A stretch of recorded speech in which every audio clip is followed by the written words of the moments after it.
Let's start with this. In the second chapter, we already have started and we have gone up to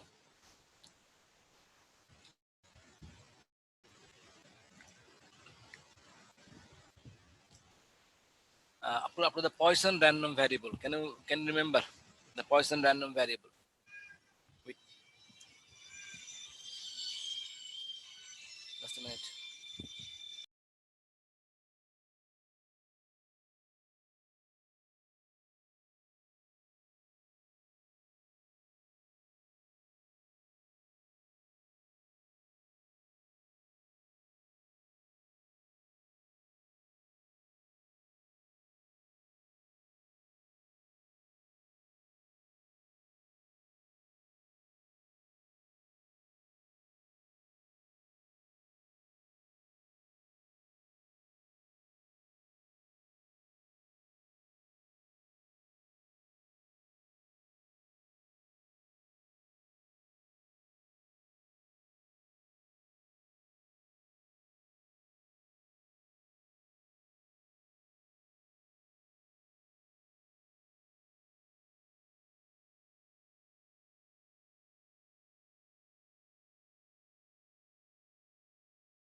Okay, so I had a call from outside. So we in the last class talked about the Poisson random variable, and today we'll start with the um, CDF. Okay, we'll start with the CDF. Now the thing. Anyway, okay, we will talk about the cumulative distribution function. Have you heard the name before?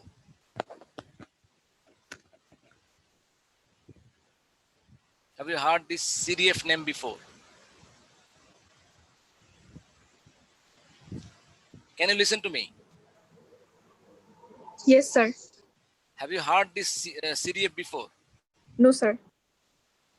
Okay. So this CDF is the cumulative distribution function of a random variable. And remember, this CDF is termed something like this one. Fx equal to P of x less than x. What does it mean? The thing is,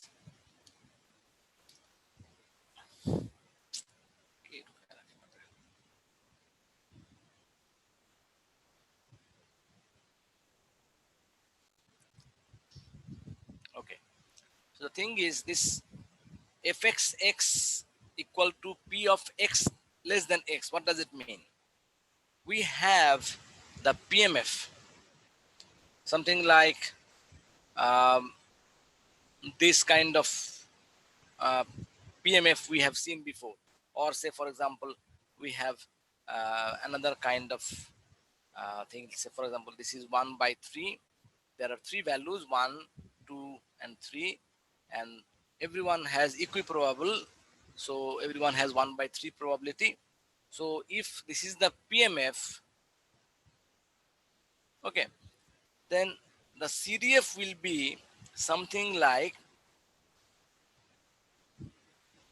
summation of probability before that particular point. So if this is the x value, then say at this point, what is the PDF? Or at this point, there is no PDF before that point, isn't it? Say for example, this is x. So at point x, before that point x, is there any probability for PMF? No, sir. No. So if I sum all the probabilities before that particular point, that will be equal to 0. So at particular point x, the CDF equal to 0. Say at this point, what about the CDF? 0. Can you understand what I'm talking about? the CDF at any particular point X is the summation of probabilities before that particular point X. This is called the CDF.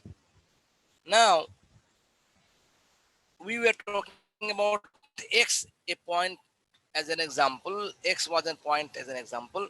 And before that point, the PMF gives us the idea about the probabilities. So if this is the X point, before this point X, there is no probabilities. Say for example, at this is a X point. This is a point X. Now, before that point X, what is the probability? Summation. Can you tell me?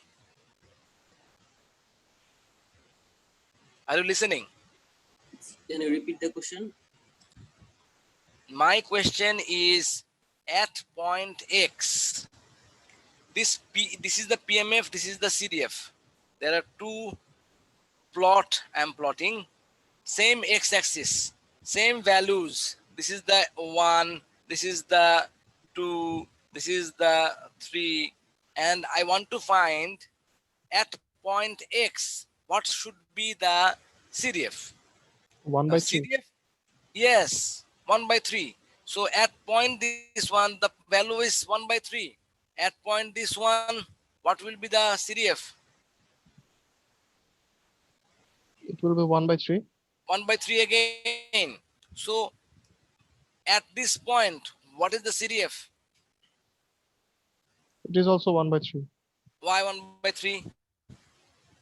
Sir, it is because This there is is another, the 1 by y-axis. 3 is in the left side. No. There is no 1 by 3 in the left side. Where this 1 by 3 value is this value, this Oh, value. got it. Only there are three points where there are PMF or the PDF values. Before point 1, there is no PMF or PDF values. So if at this point, if we talk about this particular point, then before that, there is no probability. So before this one, look at this. At point 1, before that one, the CDF is 0. At this particular point, CDF suddenly rise up to 1 by 3. And then it continue to be 1 by 3 until it find any other probability. At point 2, up to point 2, the CDF remains at 1 by 3.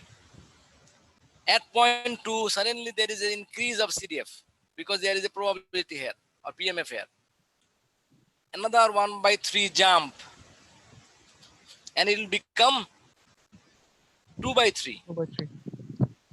And then it remains 2 by 3 until it sees at 3 because another 1 by 3 is adding here and making it equal to 1. Oh, sorry, 1.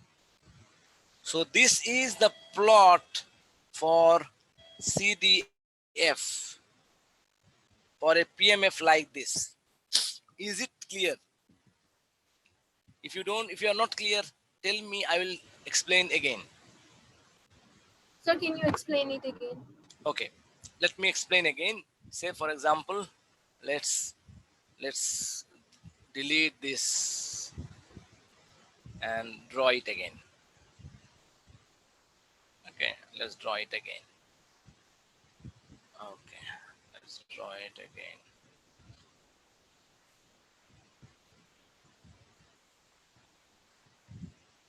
Okay, I want to draw it again. Look at this one. I want to take red color. The same axis about this CDF and the same values. Here is 1, here is 2, and here is 3.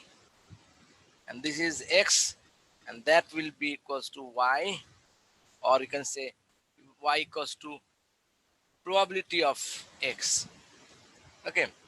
And remember one thing, in this particular point, there is a probability of 1 by 3. There is another point where there is a probability 1 by 3. At point 3, there is another point where there is a probability. PMF. Are you clear about PMF? What is PMF? Yes. Yes. Okay. So this is a PMF given. All right. Now from this PMF, if I tell you to draw a CDF curve, then that one is a CDF curve. Now the thing is, before point 1, was there any probability in the PMF diagram? No, sir. No. So CDF will remain at 0 because CDF means summation of probabilities before that particular point. So the point is here or here or here. There is no probability before that particular point. So until we go to point 1, we are having a probability with 1 by 3. So the CDF will be added and become 1 by 3. Because before this point, this point, this point, this point, this point, there is a single probability of 1 by 3, and that will remain as CDF equal to 1 by 3. Is it clear about this one? Okay. Yes.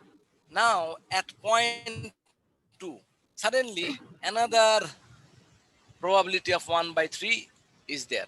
So whenever the CDF will reach at point 2, a sudden rise of probability is there, another 1 by 3 rise. Previously it was 1 by 3, now 1 by 3 rise. So it comes now 2 by 3. Is it clear? Yes. So it becomes now 2 by 3. This 2 by 3 is this part. 2 by 3 until it goes to point 3. In point 3 again, we are having a 1 by 3 value of PDF or probability. So this is added with this one and we are finding it 2 by 3 plus 1 by 3 equal to 1. So that value, the CDF becomes 1. And CDF cannot be more than 1 because combinedly they are equal to 1. So ultimately, if I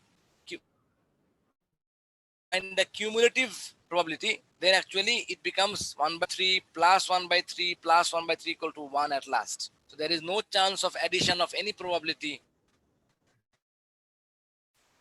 further at the end or at the infinity. Is it clear? Yes, sir. Is there any other question?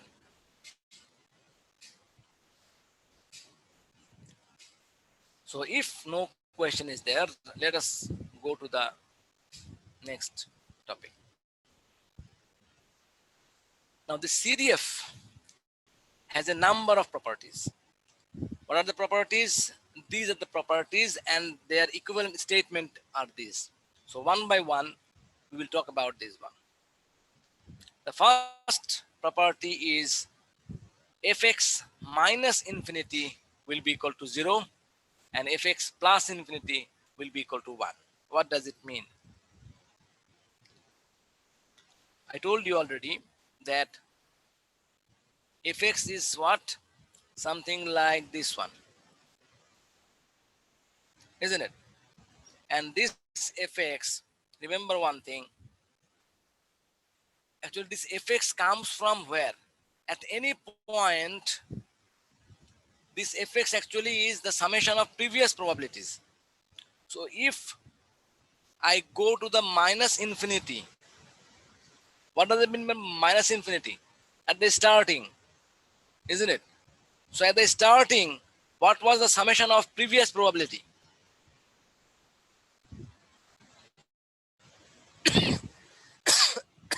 Answer me. 0, sir. 0, right? So the previous If I go to the leftmost side, there is no previous. So the previous probability summation will be equal to 0. So this f of minus infinity will be equal to 0. Now what about this side? Plus infinity. What about probability, I mean CDF at auto? 1. One, sir. 1. Very good. 1, because at plus infinity means at the end. So at the end, if you talk about summation of all the probabilities, so for a particular PMF, definitely summation of all the probabilities will be equal to 1. And this probability is the CDF at plus infinity. So that is the reason this number 1 characteristics come. Fx minus infinity equal to 0, fx plus infinity equal to 1. So what is the equivalent statement? That is the, look at that, going from left to right on the x-axis, fxx it starts from 0 and ends at 1. Did you understand? Yes, sir. Okay, it starts from 0, ends at 1. Okay, number B. What number B is telling, for all x prime more than equal to x, fx x prime will be more than equal to fx. What does it mean? Look at that. If I talk about this one, this is one x prime, and this is one point which is called x. Okay, there are 2 points. So what is this point value? This is fx x. Do you agree? Yes, sir. And what about this point x? This is Fx, definitely x prime. fx x prime. Do you understand? Yes, sir. Now it is telling, if x prime is more than equal to x, that means if x prime is more right side, then definitely fx x prime will be more than the fx. So more right side, the CDF will be more. It can be equal if the x is here, isn't it? If the x point is here, then that CDF can be equal, but cannot be more than fx prime. Is it clear? Yes. So what is telling, for all x prime more than x, if x prime is more than x, or if we are going to the right side, then actually we are seeing that the CDF is increasing. Okay, in the B portion of the equivalent statement, look at that. The CDF never decreases as it goes from left to right. Is it clear? The Yes, CDF, sir. is it clear? Yes, sir. Okay. So CDF never decreases as it goes from left to right. Number C. Let's see what is the number C. For xi in Sx, remember one thing, there are 2 symbol. One is this one, another one is this one. Can you say which one is this, which one? Second one is what? Have you seen the symbol before? This is epsilon. This is called epsilon. And what is this one? This is called in. When I'm talking about xi in, not, I mean, it should be I mean, like this, not tilted, then it is in. If Sx in Sx, I mean, if xi in Sx, what does it mean? Tell me. Participate in the class. What does it mean by xi in Sx? It means that the element xi is in the set of Sx. Set of Sx or in the sample space of X. Okay. So xi is a member of X. Xi is a member of capital X or random variable X. So if it is Is it a like, subset? Is it a huh? subset of Sx? Okay, Can it be a subset of Sx? of course, say for example, this is one set. Okay, one particular element, you can say that it is a subset of X. No problem. Yes. If this is the X, if this is the X, this element definitely is a subset of X. Is an element of X. When something is an element of X, that will definitely be a subset of X. If I make a set with more elements, like this one, this one, this one, that is also a subset of X. A single element, definitely, if I say that particular element is a particular set, then that set is a subset of X, of course. All right. Now the thing is, if xi is in Sx and epsilon, this is epsilon. This one is epsilon. Okay. Normally, epsilon is used to symbolize a very small element. Epsilon, an arbitrary small positive number, already mentioned. Arbitrary small positive number. If it is like that, then they are telling that fx xi minus f capital X xi minus epsilon equal to px xi. Now, how can we describe it? Difficult to describe, isn't it? Let's see how can we describe it. Okay.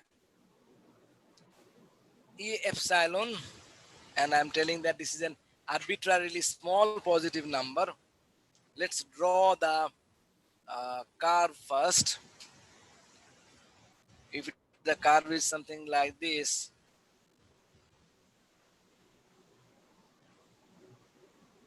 okay, this is the curve. So I'm talking about this one. This one is our xi. Okay. And that particular one,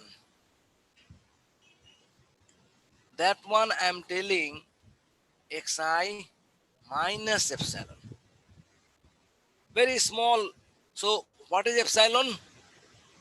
That particular value is actually epsilon, isn't it? Can you understand? Yes, sir. Yes, sir. Okay. They are telling fxi. What does it mean by fxi? That means CDF at xi. So that value is actually fxi, isn't it? Yes, sir. Sorry. This is not xi. Actually, xi means when at xi, the value will actually be this one, isn't it? When I'm talking about xi, the value will be this one, and that value is what? That value is, let me make it clear first.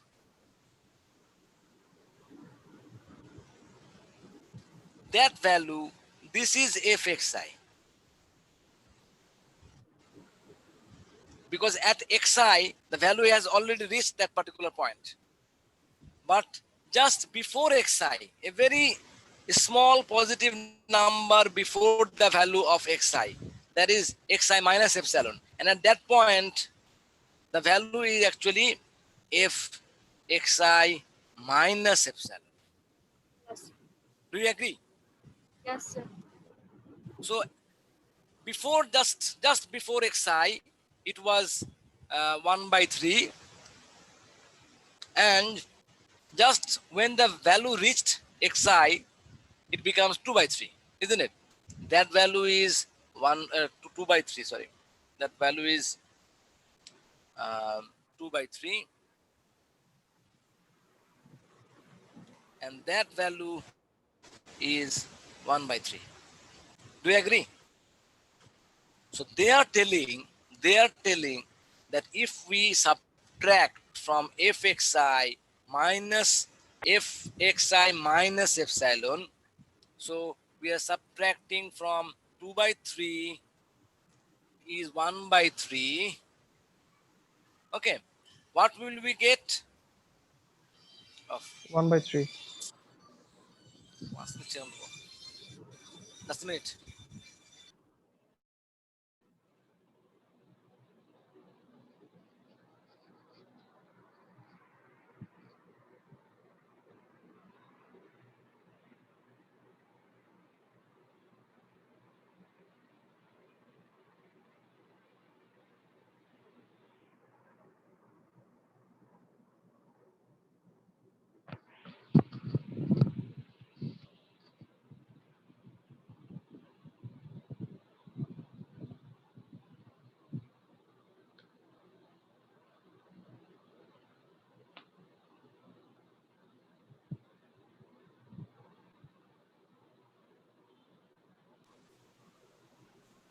Hello.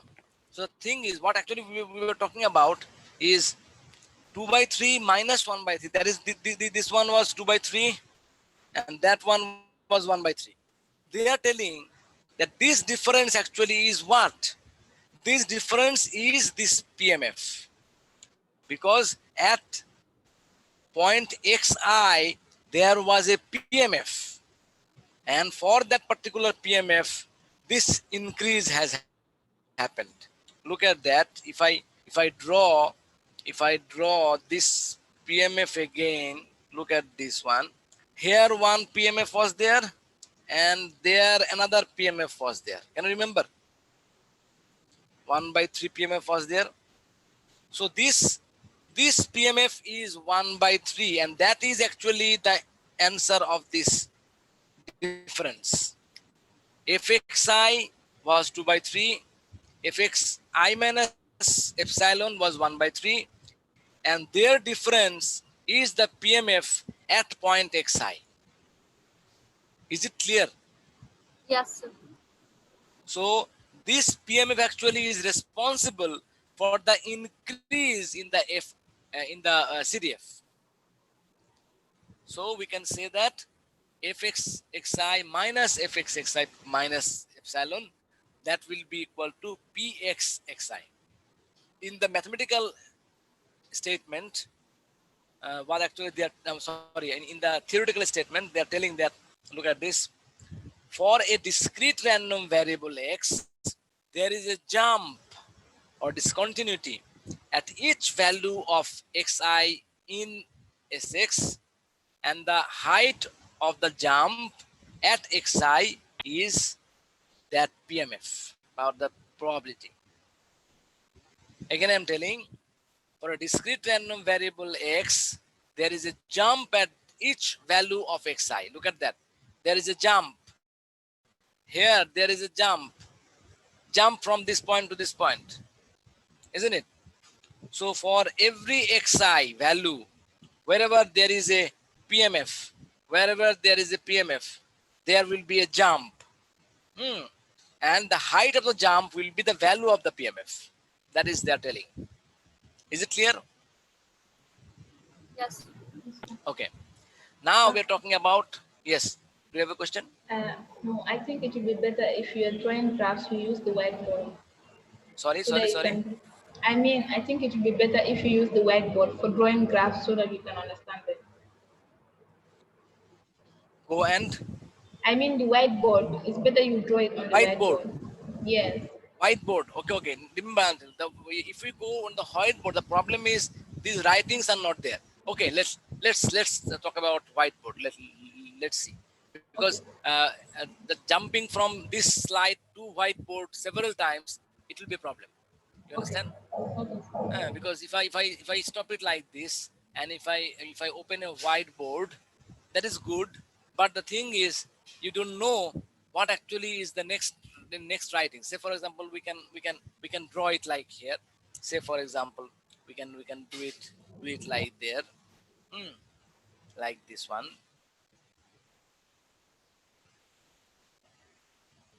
Okay, but the thing is, what actually we are trying to say, that that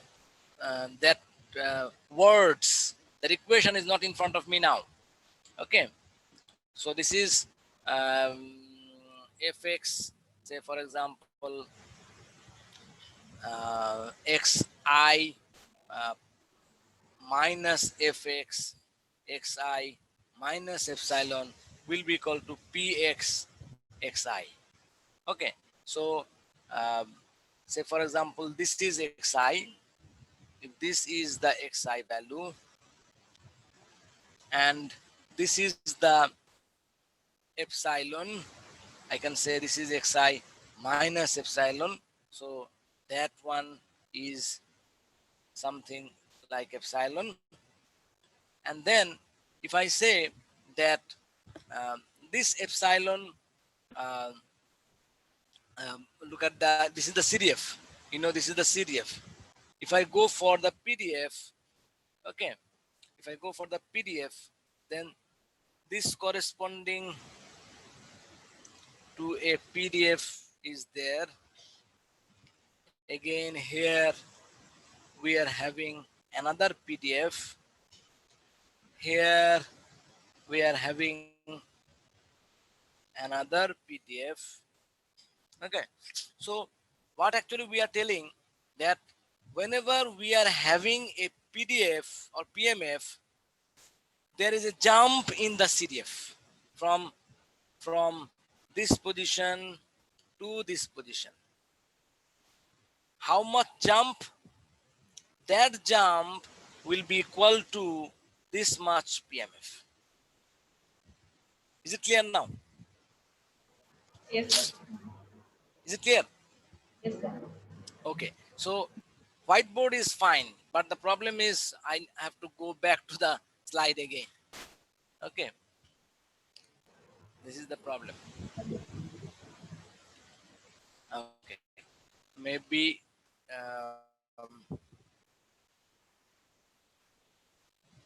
okay, so that was the case. All right, now the fourth one. What about fourth one? Fourth one is fxx equal to fxxi for all x such that xi within this xi plus 1. Okay, we can go to the whiteboard. Let's see what is this one. Okay, let's go to the whiteboard if it is a problem. Okay, let's go to the whiteboard. Can we go? Can we switch from this mode to whiteboard mode without doing this one? Without changing this one? No, sir, you have to stop sharing first. Stop. There is no way to unshare. Huh? Double sharing is not possible. I don't think so, sir. Okay, so if I want to share the whiteboard again, then let's see in the whiteboard. Okay, what they are talking about is probability of xi will be equal to, no, not probability, the CDF of, that's why actually I'm forgetting what actually was there. This is the main problem. Okay, fxi. Can you see, I mean, what screen you can see? The whiteboard? Yes, sir. Oh, you can see the whiteboard. Okay, you can see the whiteboard. Right. Okay, so you can see the whiteboard now. All right. So fx equal to fxi um, um, oh, it's difficult, you know. Okay. All right, no problem. Fx will be equal to fxi. All right. So fx will be equal to fxi when this x value is within the xi to xi plus 1, I think. Okay, so what is that? Well, this one. This one is, we know that this CDF is something like this one. This is the CDF. Okay, this is the CDF, and this one is the PDF.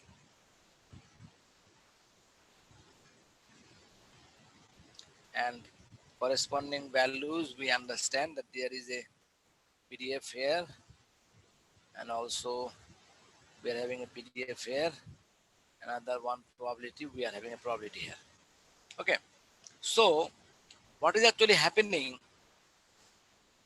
Fx, that means CDF of x will be equal to CDF at xi. Say this one is xi and that one is xi plus 1. Okay, this one and this one. Let's zoom this one. Okay, zoom.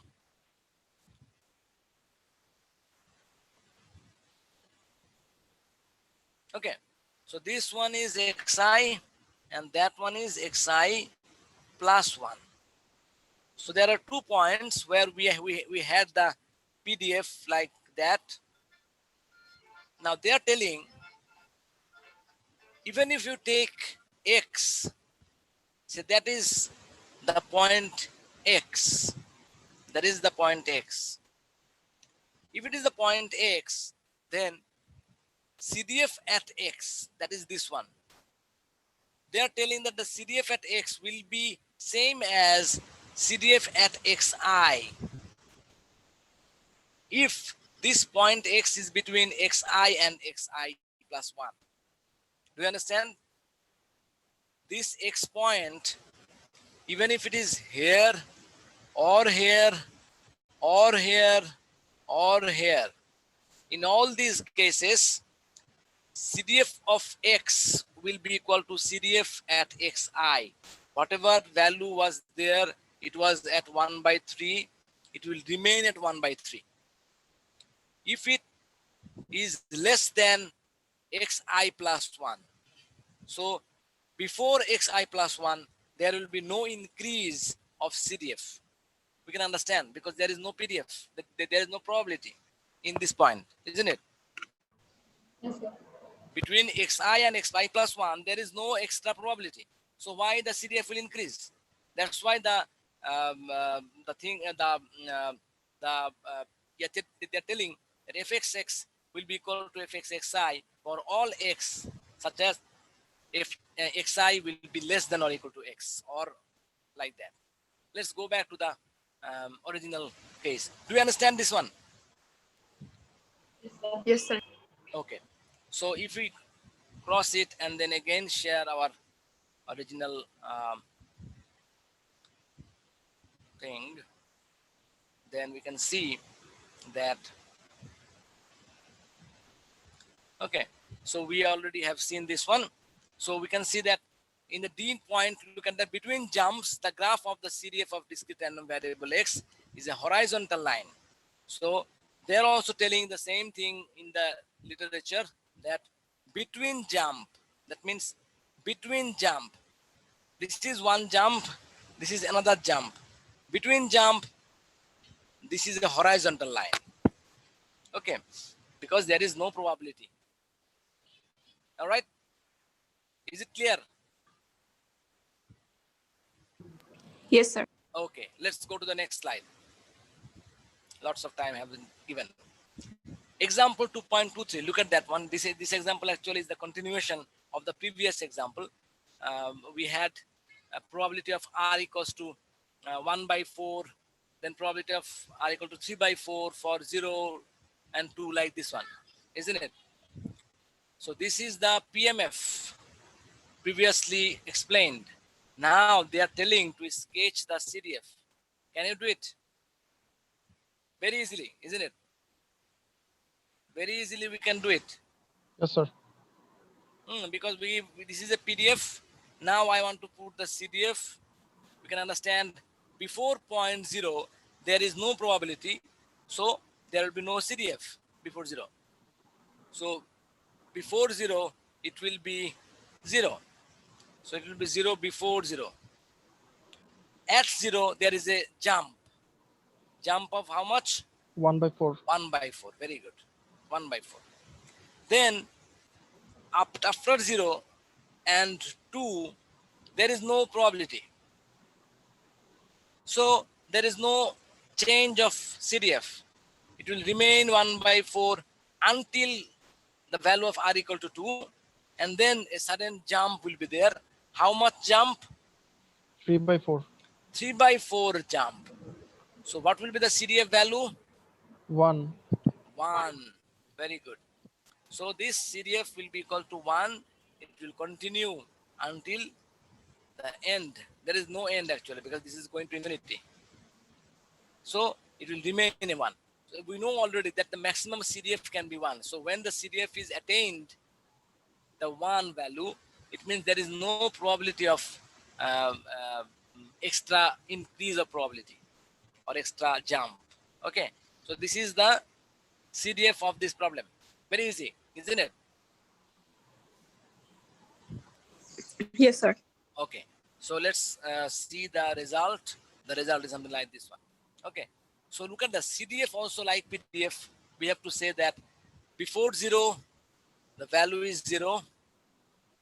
Okay. Then there is a range r equal to 0 to 2, that particular range. And this value is 1 by 4. And then from r is more than 2, that will be 1. Okay. So this is the CDF of this particular example. Is there any question? If not, we can go to the next slide. Now, let us talk about some average value. How actually we explain the average value. The average value of a collection of numerical observations is a statistic of the collection, a single number that describes the entire collection. This is a very important question. Line. That is a single number that describes the entire collection. So, say for example, we are having 1, 2, 2, 3, 3, 3, 4, 4, and 5. So this 9 numbers we are talking about, and these 9 numbers we want to represent by a single number by which that describes the entire collection. So that single number can be done by using a mean, by using mode, by using median. Okay, so all these actually are some expression of average.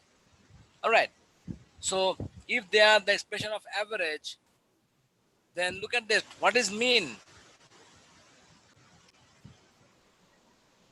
What is mean? Mean is you get the mean value by adding up all the numbers in the collection and dividing it by the number of terms in the sum. So if I want to find out the mean value of these numbers, how can we do that? We add 1 plus 1, that is 1 plus 2, isn't it? 1 plus 2 plus 2 plus 3 plus 3 plus 3 plus 4 plus 4 plus 5. Okay, so if I add all divided by total number of items is 9 equal to what? 27. 27 by 9, and that will be equals to 3. So 3 is the number by which I am explaining this entire collection. and that number we have found out by using a mean value. Is it clear? Very easy. Okay. And now I'm talking about median. What is median?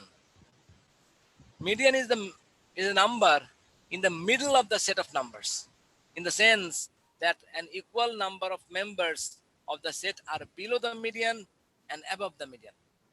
So what is actually they're telling?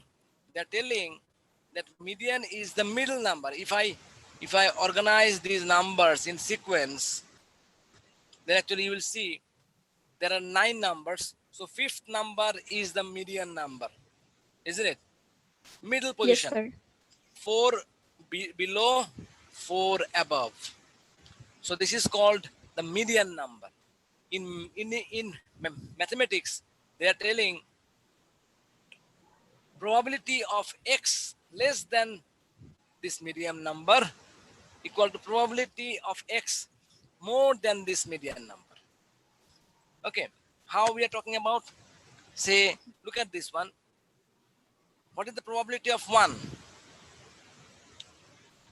For 1 by every 9. value, actually, for every value, there is a probability because there are 9 numbers. So probability of 1 is 1 by 9.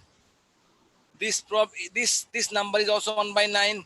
This number is also 1 by 9, isn't it? So if I say that 3 is the median value, before 3 there are how many numbers? How many? 4 numbers. 4 numbers. So 4 numbers individually, their probability is 4 by 9, and above 3 there are 4 numbers as well, and their probability is 4 by 9. So this statement says that probability of x less than x median, that is 4 by 9, will be equal to probability of x more than x median. So what is the median number? If I talk about more than median number and less than median number, their probability will be equal. This is the statement from the median. Is it clear? Yes, sir. Okay. So if it is clear, Sir, yes. What if we had even number of numbers like 1, 2, 3, 4, 5, 6, 7, 8, 9, 10? Okay. Say for example, we have even number of numbers. Then what is the middle one then? Middle one will be 5th and 6th number. So there, Yes, there will be 2 median numbers, and we can have some average value, and then we can find the average median number. Okay. So if we have 2 middle positions, like for an even number of cases, the median can be 2, or we can use the average for finding the median value. Okay. Any other question?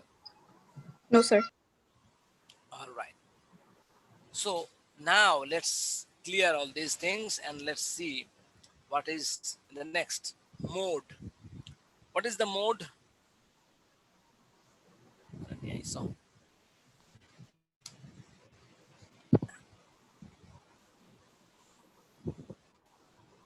okay, so the mode is what?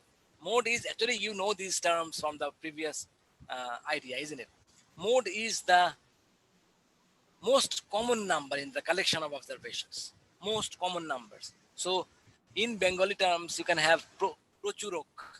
So the one we have in plenty, in plentiful, the most common number, which are in most frequency. Okay. So say for example, in this particular example, like 1, 2, 2, 3, 3, 3, 4, 4, 5. Which one is the mode? 3. 3. 3 is the mode because the maximum number of 3 is there.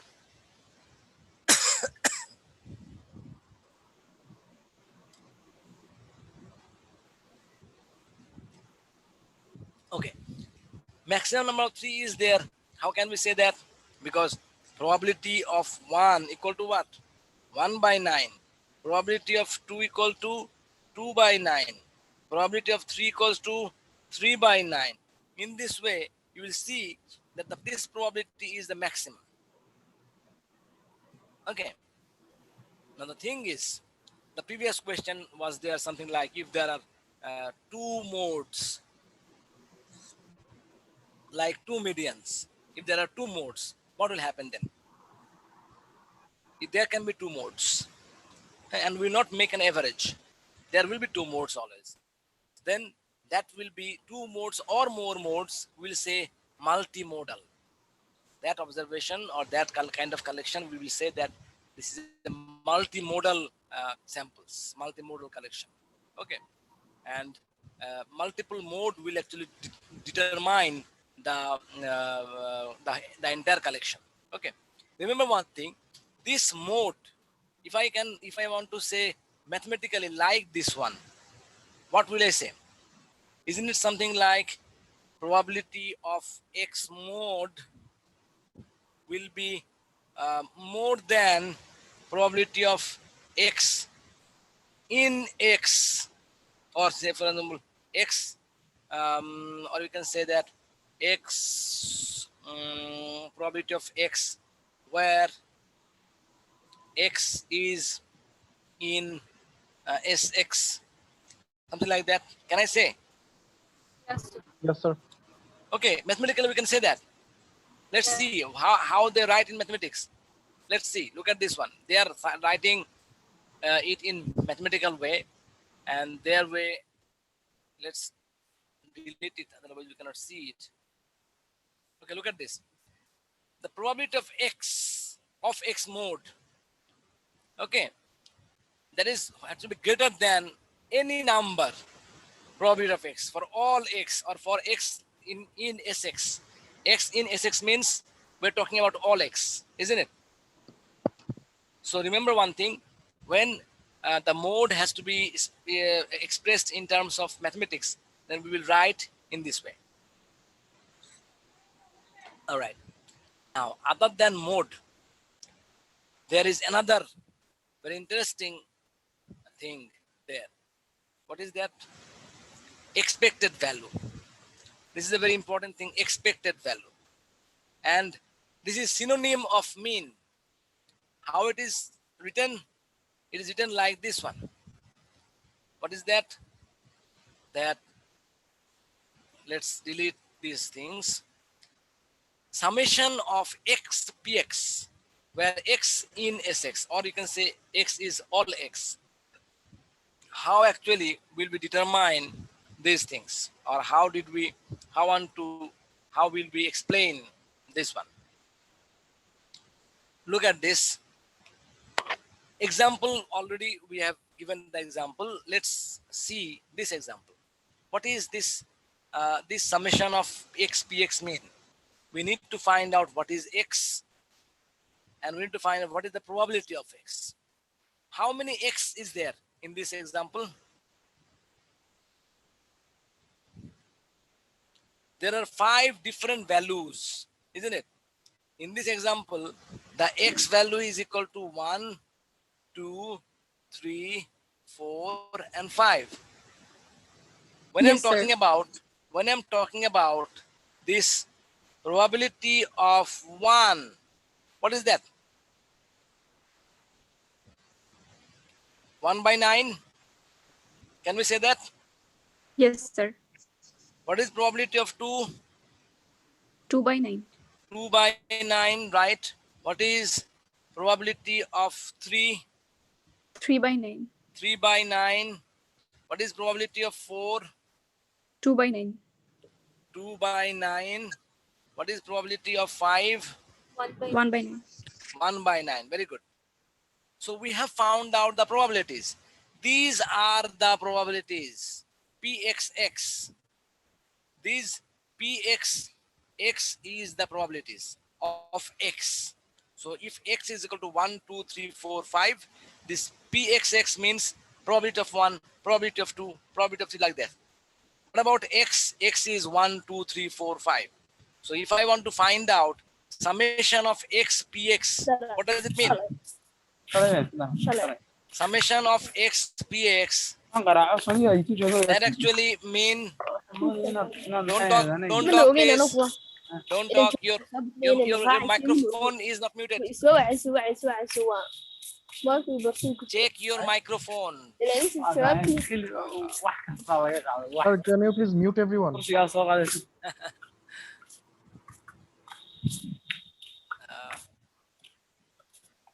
Anyway, they are not talking now.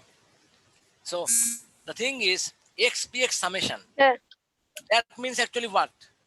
That means actually 1 into P of 1 plus 2 into probability of 2 plus like this, isn't it? Yes, sir. So why don't we multiply this? Let's see. 1 into probability of 1 means what? 1 by 9 plus 2 into 2 by 9 plus 3 into 3 by 9 plus 4 into 2 by 9 plus 5 into 1 by 9 equal to what? 9 we can take common, and then 1 into 1 means 1 plus 22 means this one means 4 plus this one means 9 plus this one means 8, this one means 5 equal to what? 5 9 14 22 5 27 by 9, that will be equal to 3. So we are using the formula from this expected value,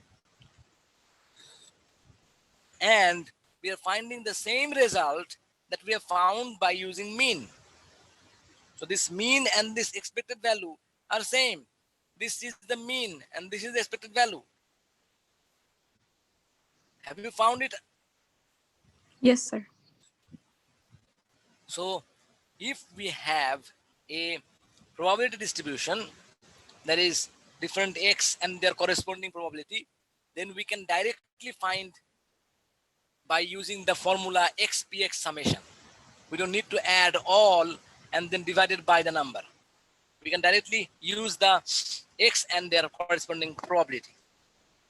Is it clear? Yes, sir. So if we have the PMF of something, then we don't need to think about anything. We just use the x value and their corresponding probability. We'll multiply and then add. That will be the the mean value or the expected value of the collection. Is there any question?